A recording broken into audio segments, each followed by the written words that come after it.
एक बार नारद जी घूमते घूमते एक ऋषि के आश्रम में पहुंच जाते हैं।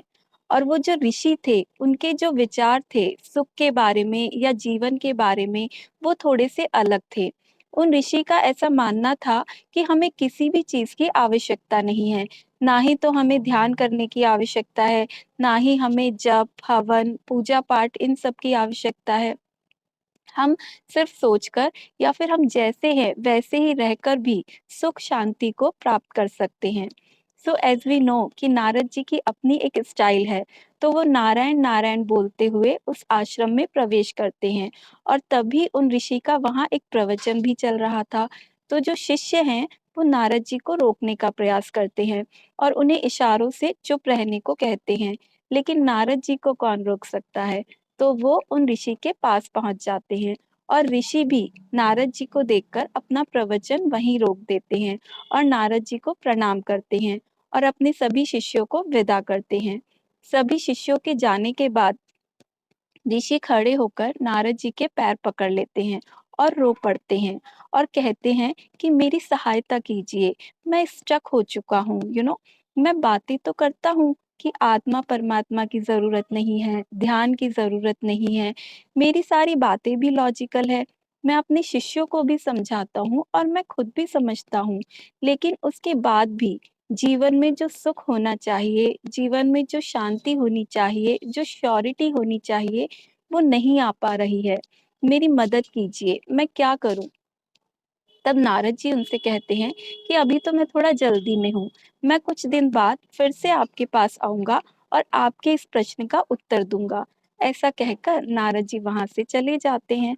और कुछ दिन बाद नारद जी फिर से उन ऋषि के आश्रम में आते हैं और इस बार उनके साथ एक नवयुवती भी थी। तब नारद जी ऋषि से कहते हैं कि हाँ हाँ, मुझे पता है कि मुझे आपके प्रश्न का उत्तर देना है। लेकिन उससे पहले आप इस युवती के प्रश्न का उत्तर दीजिए। इसका सवाल विवाह को लेकर है और मैं ठहरा बाल ब्रह्मचारी, लेकिन आप तो गुरु हैं। तो आप इसके प्रश्न का समाधान कीजिए, उसके बाद हम बात करते हैं। तब वो युवती ऋषि को प्रणाम करके कहती है कि ऋषिवर, मुझे मेरे जीवन में सास चाहिए, ससुर चाहिए, ननद चाहिए, देवरानी चाहिए, जेठानी चाहिए, लेकिन पति नहीं चाहिए।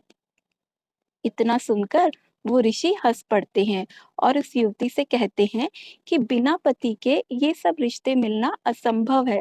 पहले आप पति को तो एक्सेप्ट करो, पति होगा तो ये सब होंगे।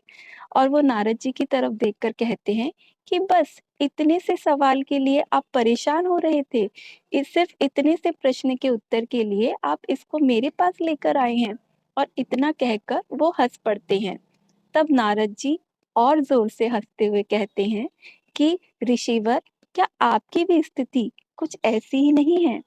आपको भी जीवन में सुख चाहिए, जीवन में शांति चाहिए, श्योरिटी चाहिए, लेकिन ईश्वर नहीं चाहिए। सो बिना ईश्वर के ये सब मिल पाना असंभव है। और ईश्वर को पाने के लिए जप ध्यान मंत्र ये सब साधन है। सो साधन होगा तो साध्य मिलेगा, और साध्य मिलेगा तो सिद्धि मिलेगी। और जैसे ही ऋषि को इस बात का ज्ञान होता है, उन्हें उसी क्षण ईश्वर की प्राप्ति हो जाती है। सो ईश्वर को जानने और समझने के लिए जीवन में आध्यात्मिकता का होना भी जरूरी